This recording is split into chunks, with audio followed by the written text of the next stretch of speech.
Welcome back to another episode of Keeping It Real on Be-Moor Radio. I am your host, Jonathan Lundy, and we have a very special guest today with us. His name is Bill Dow. He is a freelance writer for newspapers and magazines covering sports history, business, and health. His work has been featured in the Detroit Free Press, USA Today, Baseball Digest, and more. He is the co-editor and author of the book titled Tiger Stadium, Essays and Memories of Detroit's Historical Ballpark, 1912 to 2009. Dow graduated from Michigan State University and the Detroit College of Law. He also has experience in philanthropy and organizing. Please welcome Mr. Bill Dow. Hi, Jonathan. Thanks so much for having me on. Thank you for coming on for us. I want to get right into it. I want to talk about, just like the general and overall history of the Tigers and baseball, the sport as a whole. I want to open up with Ty Cobb and some of the misconceptions that are out there about him. There was an author by the name of Al Stump. He was a writer. Yeah, he published an article in something called True Magazine, which was known at the time for sensationalized and truth-stretching articles. He wrote about Cobb. He was trying to boost sales for an autobiography that he had wrote. The sales weren't doing too well. What are some of the misconceptions that were out there about Ty Cobb? Well, one of the biggest ones is that he was an extreme racist. And the thing about it is, in the context of his times, did Cobb say some words, throw the N-word around, possibly, just like 90% of the people back then? And that's not to obviously condone that at all. But he actually is somebody who came from a family of abolitionists. His grandfather refused to fight in the Confederate Army because he was against slavery. His father was an educator who was also a Georgia state senator, actually, who actually stopped a lynching in Georgia, and he actually ended up hurting his political career as doing that. So, and he is even though he didn't go to college, he was very well read, and he wasn't. He was a very adept businessman in terms of his early investments, but he really has been portrayed, unfortunately, through the character assassination of Al Stump, as you said, to sell books. I've talked to the Cobb family, Cindy Cobb, who was one of his 15 grandchildren, and she says the family said that Al Stump spent his 3 days with her grandfather, and he claimed that he was with him for several months and traveled with him. And there are a number of inaccuracies in the original manuscript that Cobb actually read before he passed from cancer in 1961, and he threatened to sue the publisher because of some of the things that were written in it, but he died. And unfortunately, he can't defend himself from the grave. And so I just, here's a guy who was invited to throw out the first pitch of the opening of Hamtramck Stadium for the Negro League Detroit Stars. Charles Learson is an author of a really good book about Cobb that came out a few years ago called A Terrible Beauty by Charles Learson. And he indicates that, Cobb was somebody who actually in the early 50s was saying he thinks it's great that baseball is integrated. The only player he would pay to play would be Willie Mays. He had no problem with the integration of blacks playing in baseball. So that's one of the major misconceptions, I think, about Cobb and what he's been portrayed as. He's kind of put up there like that, but unfortunately, obviously we have serious problem with racism today. It was certainly very, very prevalent back then in his day and when he played and the players he played with and against. But Cobb has just been elevated to this as the person, whose reputation is surrounding that. And it's unfortunate that happened. Yeah. So, like you said, Cobb, he was vocal about the integration of baseball. What's the significance of a player of Cobb's caliber, like being openly supportive of integration? Really, he was one of the very few stars from the early 20th century who came out in favor of integration. I mean, which was really quite remarkable, and that was written about, but a lot of people don't know that. And Learson found that out in his research. It was an article that he found, and there was a story about, I think his name was Bobby Robinson with the Detroit Stars, who Cobb, I think it was probably from that opening game at Hamtramck Stadium, where he sat in the dugout and talked to the players. And he said he didn't sense any sense of racism about him. The next year, I don't know if I mentioned this, but he campaigned for Detroit Mayor John Smith. The opponent was a heavily supported person who was supported by the Ku Klux Klan. And Cobb actually campaigned for John Smith in opposition to that person. So, again, it's unfortunate that reputation gets passed down and inaccurate information gets repeated. And I know it's really hurtful to the Cobb family about that, how it's come down like that. So yeah, Cobb, he took a train from Georgia to the Hamtramck Stadium to throw out that first pitch.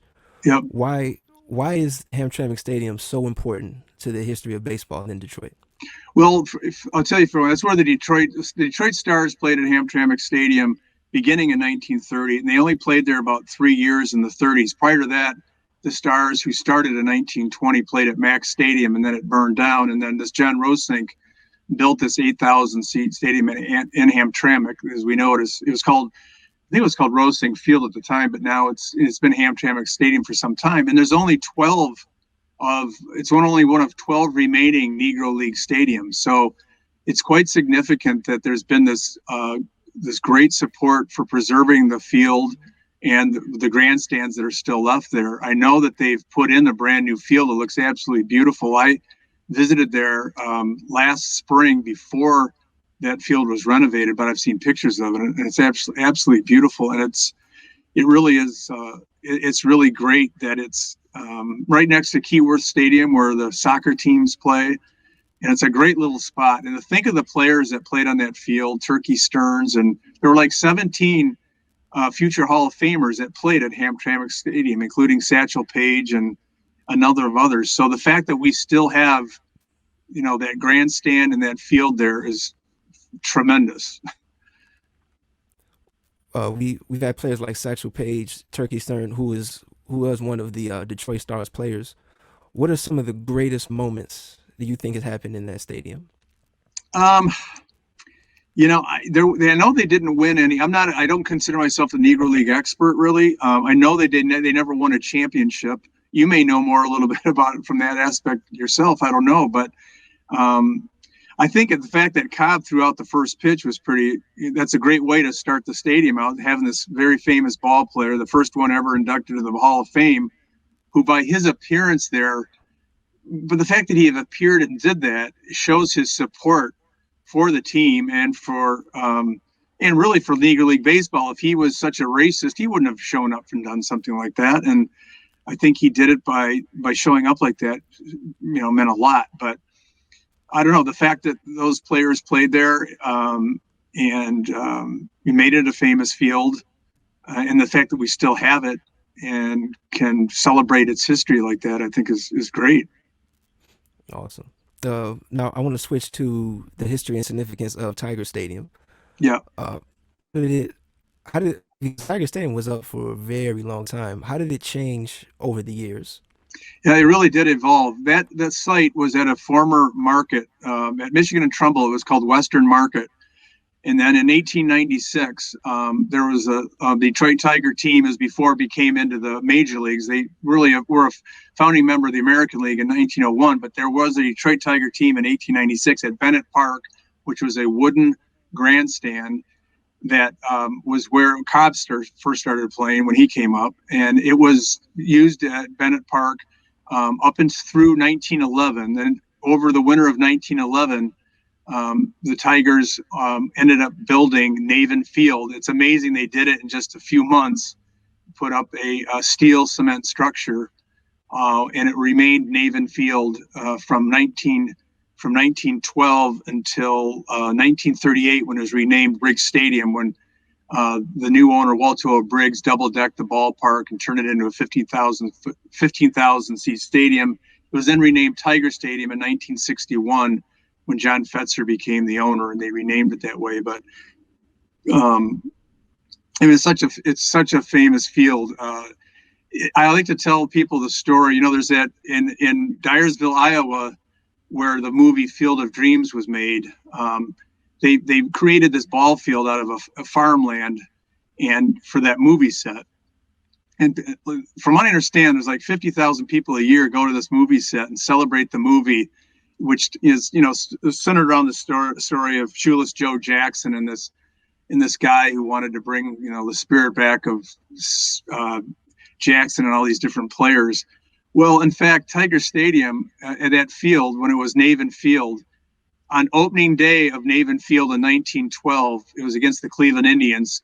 Shoeless Joe Jackson was with the Indians that time. Later, he became a member of the White Sox. But Shoeless Joe Jackson was the first player to score a run at Navin Field, in the top of the first inning. And Ty Cobb was the first Tiger to score a run at Navin Field when he stole home plate in the bottom of the first inning. I mean, and there's been like 175, I think it's around 175 future Hall of Famers played on that diamond. And that's baseball alone. There were number of NFL, players, Hall of Famers that played on that field, because that was also the home of the Detroit Lions from 1938 through 1974. There were three major league All-Star games played at that site: 1941, 51, and 71. Three of the most famous ones. In the bottom of the ninth inning, Ted Williams hit what he said was his greatest hit of his career when he won the All-Star game with a home run that went off the facing of the third deck. In 51, there were 6 home runs at Briggs Stadium in the All-Star game, and another 6 home runs were hit by all future Hall of Famers 50 years ago in 1971. And then he had 2 NFL World Championships played there. Joe Louis fought there against Bob Pastor, beat Bob Pastor in a boxing match there. I mean, so it's obviously quite a famous field, and it's obviously being used now by Detroit Pal and on that diamond. So it's a really fabulous history that we have here, here in Detroit at that site at Michigan and Trumbull. Yeah, 16-year-old Willie Horton hit a home run there too. He did. Yeah, DPS championship game against Cass Tech while he was at Northwestern. Yeah. It was essayated to have traveled about 450 feet. Yeah, and Willie is so linked to that ballpark. I've interviewed him several times, and he tells stories about, I don't know if you want to hear some of this, but he actually would play strikeout against the wall of Briggs Stadium. And I don't know if you remember that. You take like a rubber ball and a bat, and that'd be your background, and you play strikeout against the wall of that ballpark where you later played in. And the story goes, this is pretty funny. The Cleveland Indians bus pulled up into the stadium, and what Willie did and his friends, they used to, like anybody who grew up around that ballpark, would often try to sneak in, and he was very successful a lot of times, and run past these ushers that were too big and slow to catch the people getting in there. And so Willie and his friend got caught, and they were being taken out of the ballpark, and Rocky Colavito, of all people, who was the left fielder who Willie ended up replacing in left field with the Tigers in 1963, said to the security man, "You know what, let me take these guys." And he took him into the ballpark and spoke to John Hand, the clubhouse man in the visitors clubhouse and home clubhouse, and said, "Would you give these guys a job?" And he did. And Willie Horton actually was a clubhouse kid at Briggs Stadium and in the home locker room. And then just a few years later, there he is in the outfield as a ball player, and he hit that famous home run, as you said, when Northwestern High School won that city championship game, and then of course Willie made one of the greatest throws in World Series history in the 5th game of the '68 World Series when he threw out Lou Brock with a perfect throw to Bill Freehand that really changed the momentum of of that series. And they were down 3-1, and they came from behind in that game, and then of course won it. But so Willie, he's so linked to that ballpark. And as you may know, the field at Michigan and Trumbull is called Willie Horton Field. And but yeah, he's has really a second home to him in many ways. Yeah, and a lot of tremendous moments there at the stadium. Kirk Gibson, he also had a home run. Game 5 of the '84 World Series. Oh gosh, he hit 2 home runs that game, and I was fortunate enough to have been at that game, and it was so dramatic. That was kind of like out of the movie The Natural, where Robert Redford hits that home run off and breaks the light and the light standard there. But his home run was so dramatic and cemented the '84 World Championship. But then I also think The one I remember, and I saw it on TV, was 50 years ago, July 13th, 1971, when Reggie Jackson, in fact, it's the only All-Star game where there were two black pitchers facing each other. The two starting pitchers were black pitchers, Doc Ellis of the National League and Vida Blue of the American League. It's the only time it's ever happened. And Reggie came up as a pinch hitter for Vida Blue in the third inning with a man on. The American League was down 2-0, and he hit a ball so hard. You can watch the game on YouTube. It's really interesting. It is so loud when you hear him hit that ball, and he hit it off the transformer of the light standard in right center field of Tiger Stadium, and it bounced back onto the field.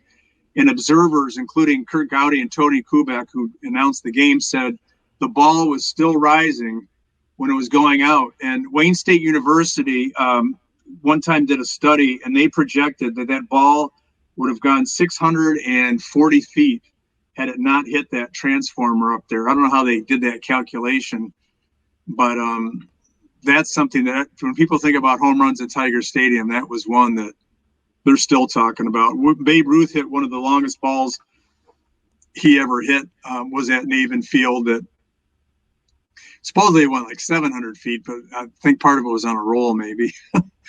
And it's the ballpark where Lou Gehrig ended his record consecutive game streak in 1939, and there's so much great history there. And it's unfortunate that the Tigers were the second to the last team to integrate in the American League in 1958, when a man of color from the Dominican Republic, Ozzie Virgil, broke the color barrier in June of '58. And then Larry Doby came up, the former great Cleveland Indian player who was really at the end of his career, and he integrated the American League just after Jackie Robinson later in 1947. He came into the Tigers in 1959, played 18 games, and then was traded.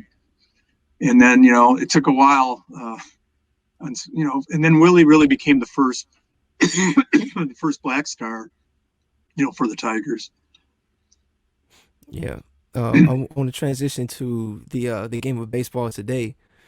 Is baseball has been in existence for so long. It really hasn't changed much. There's like discourse about like how the game should change to be more attractive to a younger audience. I want to ask you, like, what do you think about the game today, and what do you think any changes would make to, I guess, uh, get garner interest towards a younger audience? Well, I'll tell you, one of the problems they have are the games are so long. When I was growing up in the 1960s, it was not unknown to have games end in 2 hours. That 71 All-Star game only took 2 hours and 10 minutes, and there were 6 home runs.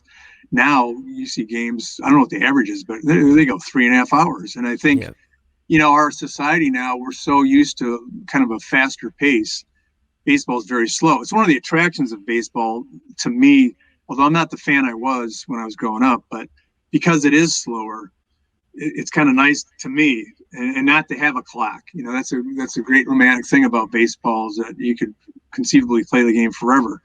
But it's unfortunate that the games are taking so long. There's so many pitching changes. The specialties are such that it's just, and there's so many strikeouts now. I mean, so many players are either striking out, walking, hitting home run, and the pitching and there's so much technology in it now that everything's on launch angles and everything. I don't know. I'm kind of a purist and a romantic about the game the way it was before a little bit, but the players are bigger, they're stronger, they're faster. And the pitchings, and I've interviewed different current people lately, and they all say, and those who even play back in the 90s say, the pitching is better than it's ever been. There were great pitchers back in the day, certainly, but the thing is that they're expecting, all they want are pitchers who throw fire, throwing 95 miles an hour fastballs, and they maybe have 2 pitches, and I don't know, it's just so different. I just, too many strikeouts.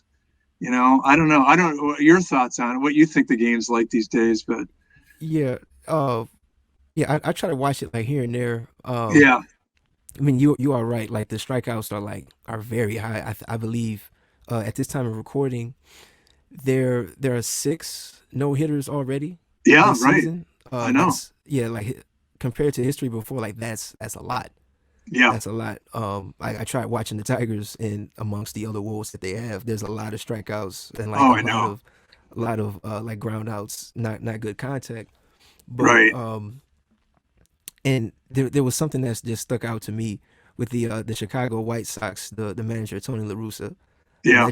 legend historically, like multiple World Series with different teams, yada yada yada. Right. But they have a rookie, a 28-year-old rookie. His last name is Mercedes, I believe. Uh-huh. They were playing. I think that was the Minnesota Twins. The score was like 14-3. Chicago was winning. Yeah. So the Twins, they put out a position player, not a Yeah. pitcher. So he's up there. He's throwing like 50-mile-per-hour fastballs, whatever Yeah. you want to call it. So so Mercedes, he's a rookie. He gets up there and he just launches the ball like into the second deck. It's a home run. Right. Trotting around the bases and all of that. And then after the game, Tony La Russa said that that he took issue with Mercedes like getting that home run. Right. He thought that Mercedes was dishonoring the game or like Right. disrespecting the opponent for like like trying to run the score up. Yeah. Now my viewpoint on that is, uh, okay, you're a rookie. Why not try everything you can to get like the best stats that you can get? I So hear then you. when you head into the winter meetings arbitration, you can get you can get paid based off of your numbers. Like, okay, if I can get a home run off of you, why not take it, right? Yeah. Oh, I know. I agree with you. I mean, it's like the guy's enthusiastic. He's a rookie. I mean, why do you even come up to the plate then if you're going to do that? I mean, what I'm supposed to strike out on purpose because we have a big lead? I mean, Tony La Russa is old school, and there's a lot of unwritten rules, and maybe that was one of them in his day. But just like you're not supposed to steal, you shouldn't steal a base when you have a big lead like that. Like you're trying to run up the score. It's different. The players are much more enthusiastic. They get away with a lot more now when you see guys hitting a home run and they'll wait at home plate and they kind of hot dog it. Mm-hmm. Back in the day, you'd get a ball in your ribs. If you faced Bob Gibson or Don Drysdale, you wouldn't be showing up those guys like that. Now you can't throw at them, and but at the same time, I think fans like to see that enthusiasm too. I mean Gibson, he was even back in '84 when he'd hit up, he'd be. Well, of course, that was after he hit the home run, but they were doing stuff like that. But yeah, those old. He's an old guy, Tony. And relative to the age of other managers, and I just think it's the old school thing. But most managers will back their players. It's very odd that he would take exception publicly with his player. It'd be one thing if he said privately, "Hey, you know what? I didn't really like that," but to go after a player, I mean, most good managers will back their players up even when they may disagree with them. They don't want to embarrass. They don't want them embarrassed. So that could have caused some real friction in that White Sox clubhouse. I'll bet. you know. Yeah, it did. And Tim Anderson, he's one of the black players for the White Sox. He's really good. I started paying attention to him about 2 years ago, and I thought he was a breath of fresh air when I first saw Tim Anderson. Yeah.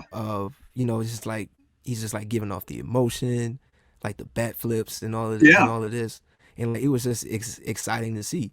So I'm like, Yeah. okay, that's refreshing. Like on top of that, he's black too. He's having this success. Great, cool. Right. But uh, and it was oddly enough, Tim's reaction to it. He was in support of Mercedes getting that home run, Yeah. and I'm not sure that what it caused like in the locker room. Yeah. But like they're still winning, so I guess everything is good, right? Right. but still, it was just odd. Oh, and then wait, that next night, I believe it was Trevor Bauer. He Uh huh. threw the Twins pitcher threw behind Mercedes, and then he Oh no. immediately got ejected. Yeah. Immediately Yeah. got ejected, and then after the game, Larusa said that he didn't have a problem Yeah. That was with how they ridiculous. handled it. Yeah. I just can't believe it. The fact that he didn't back his player and publicly embarrassed him like that, I thought was horrible.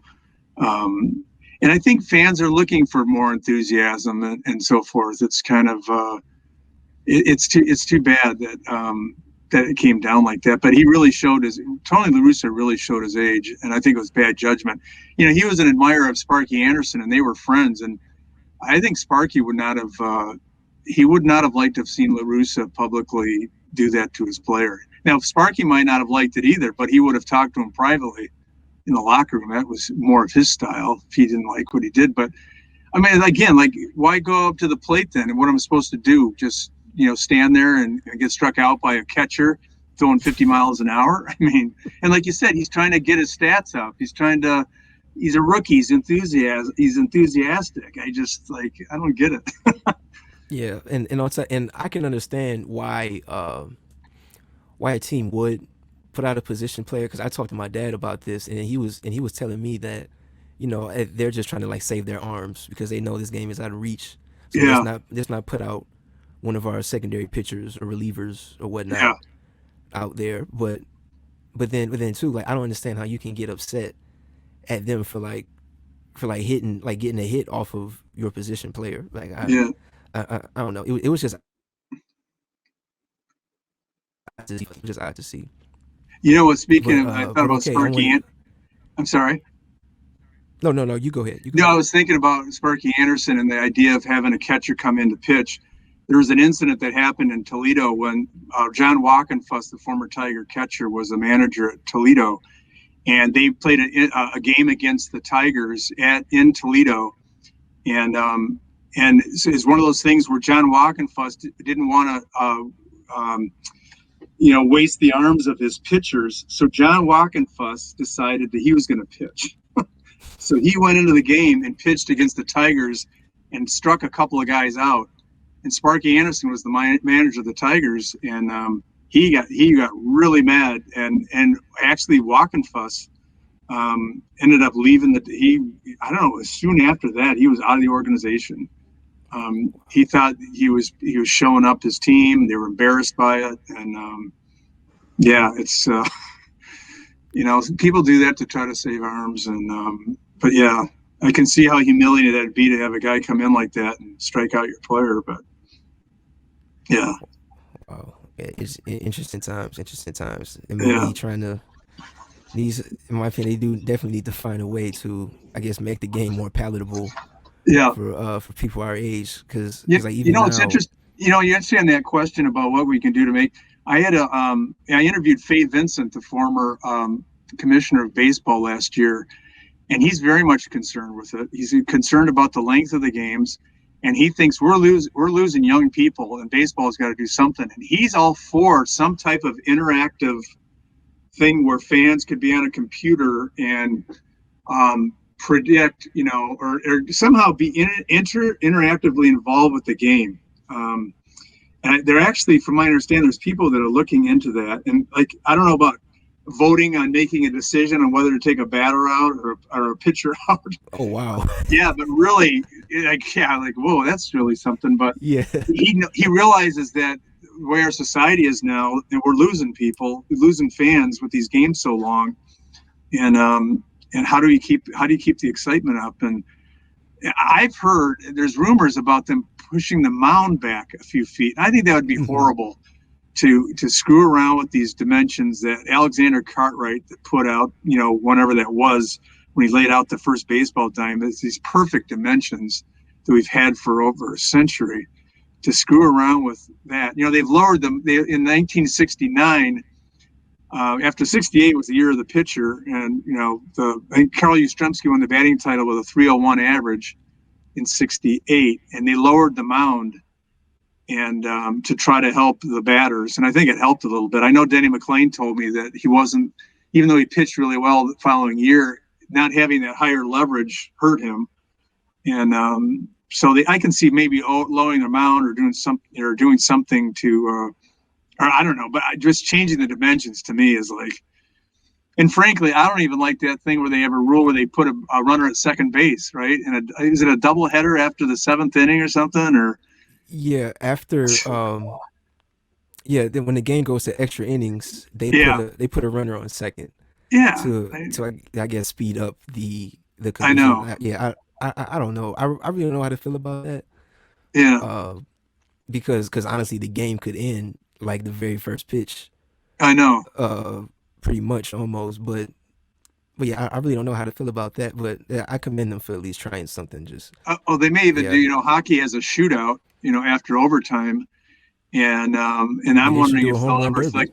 Yeah, home run derby. I wonder if Yeah, that's even being considered. And yeah, maybe that would be exciting for people. I don't.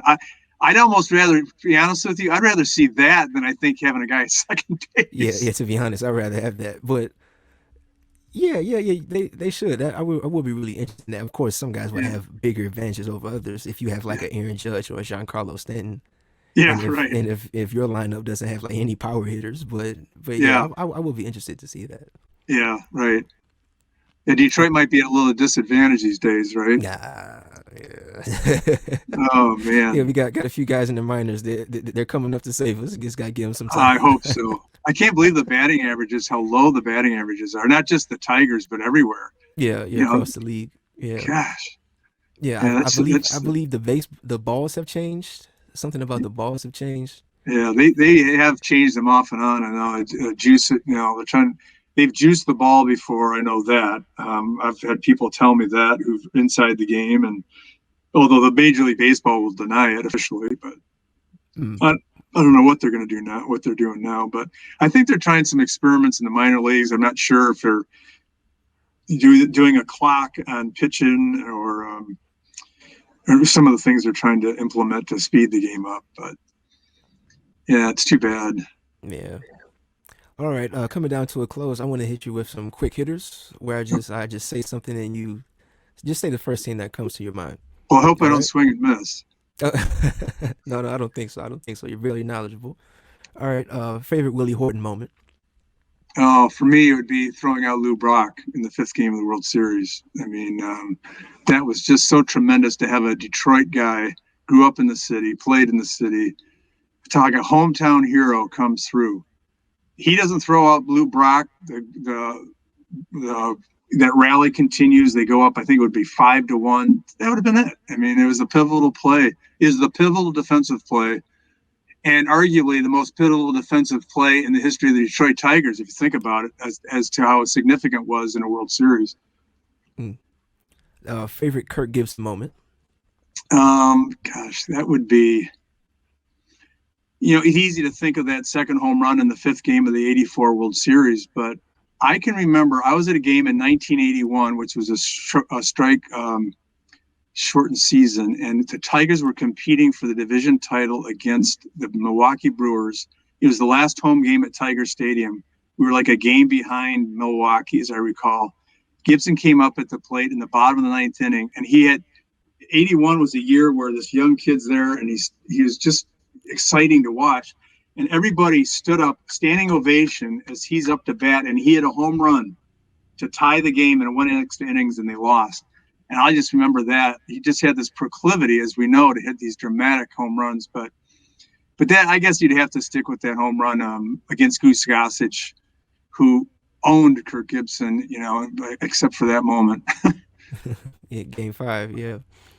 All right. Last one. When are the Tigers getting back to the World Series? Oh gosh, I hope in our lifetime. I think the Pistons will probably, I hate to say it, but I think the Pistons will get to the NBA championship game before the Tigers do. I don't know. I'm Yeah. impressed with the Pistons and what they're doing with that team and these draft choices and their management. The Tigers, geez, I don't know. I mean, they've got some great guys in the farm and they've got some great young pitchers. And I think once he starts spending money on free agents to fill in some of these holes, so maybe 3 years, 4 years, they could be very. If I were to guess, and I don't claim to be an expert, but you might see something happen because if you think about it, the way the playoffs are in baseball, you don't have to be the best team in the Major League Baseball to win the World Series. You can go the regular season and be a fourth place team or a fifth place team and get in as a wild card and end up winning. So anything's possible if they get hot. But I like some of their starting pitching that's pretty impressive. I just think they're going to have to sign some free agents along the way here to fill in some of the gaps and get more power. And hopefully this Torkelson kid and Riley Green comes up and, it'll be like early, like 83, 82 when the Tigers were starting to get to the 84 season. And hopefully we'll see that. So I'll try to be optimistic about it. Yeah, hard to be optimistic these days. I know. All right, that's going to be a wrap on this episode. Thank you, Mr. Dow, for Hey, joining us. hey, Blessing us Jonathan, with I your... enjoyed talking with you. Oh, same here, same here. We'll have you back soon. All Sure. right. Anytime you guys want to talk, that's great for me. All right, awesome. All right, we'll catch you on the next episode of Keeping It Real.